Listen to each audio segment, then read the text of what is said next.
Alright, this is a short video to show you guys how to set up your instrument for orchestra class. This is slightly different from setting up your camera for an audition because in class sometimes you might have to use your actual Chromebook for smart music to read your music off of, in which case sometimes that may not be appropriate for your video. So if at all possible, it'd be great if you have two separate devices, one for the actual video and one for reading the music off of, okay? Whether that be the desktop computer or you can use your phone to log in on Zoom. It is actually possible to log in to Zoom with two different devices at the same time. Okay, I know it seems a little bit weird, but you can do that. In order to make that work though, you have to make sure that you turn audio off of one. Otherwise you're gonna get crazy feedback and nobody wants that. All right, so if you are a violinist or violist, let me show you how this works. Okay, so if this is my Chromebook, and this is what I'm reading off of the computer, obviously I would be doing this so that I can actually read my music. It's as if you had a music stand. Now, if you have a nice sturdy music stand like I do, this is like one of the metal ones, then you can actually flip it this way and then just set your instrument on top. Then you can actually see a lot better, okay? You want to really make sure that whatever you're reading your music off of is at the correct height, okay? So if the music is here, then that's at eye level, then that's excellent, okay?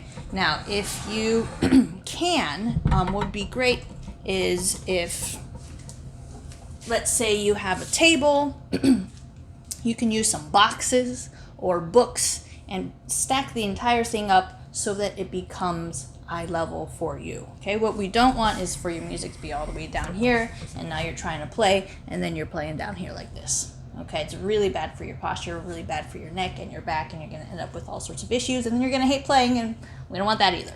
All right, so there's the setup of the actual device that you're reading your music off of. Okay, now the thing is, as teachers, the view then we would see is this while you're playing, which honestly is not the greatest angle because now we actually have a hard time seeing if your bow is straight or not. This is kind of awkward, okay? So it'd be awesome if you had a second device. So now this phone is my second device. I have that as my video. Here's my computer. I'm reading the music off the computer. And now the second device, wow, look at that. Now I can see the angle of the bow. I can see this right hand very clearly, the hand position, up bow, down bow, and then the hand position here as well. So that's the ideal if you have two different devices. If not, then you're just gonna have to deal with the one, and then as much as possible, then you can angle it just a little bit. So let's say that's my computer right there. Angle it just a little bit, just so at least we can see a little of what's going on there. Okay, so that's for violins and violas. Another thing, of course, to keep in mind, and we have a link talking about that, is of course the sound and the lighting settings. Please make sure that you follow those links so that you can set up your lighting and your sound so that you look and sound the best.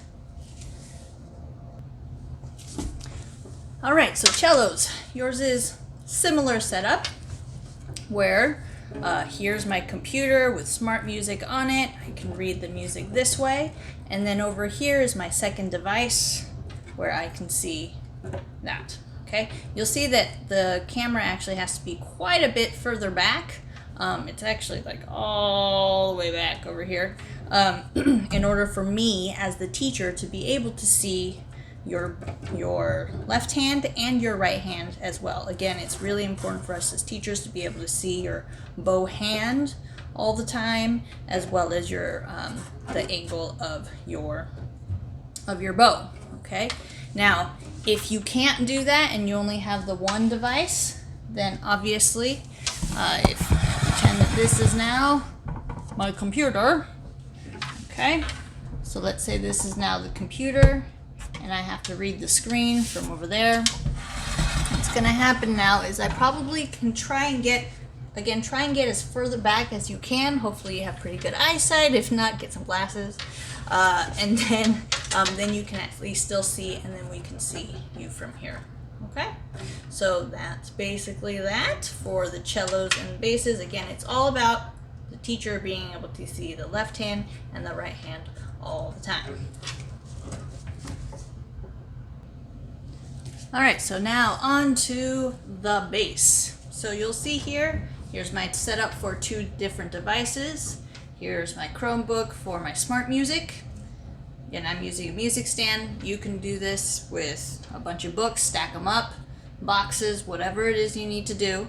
And then over here, this is my camera. All right, you'll see that, again, what's important is that I as a teacher can always see your left hand and your right hand playing at all times. Okay, then you can see your music, I can see you. The camera is pretty far back. If you only have one device, it really is a little bit trickier, and again, you really have to make sure that you get glasses if you need them, because you do need to be able to see from pretty far away. So if I have the one device, then we are looking at this sort of angle here. So again, the angle is about the same. I should be able to do this. Your music is going to be much farther away. If you really can't see, then I guess, yes, you will have to move a little bit closer, and it is super important. It is a little bit more important that we see your left hand as opposed to your right hand. At least with the right hand, we can see if you're going down bow or up bow, and then sometimes we may have you adjust your camera angle a little bit so that we can see the right hand depending on what's going on. Okay, but again, really try and get as far back as you can so that we can see your left hand and your right hand all the time as much as possible.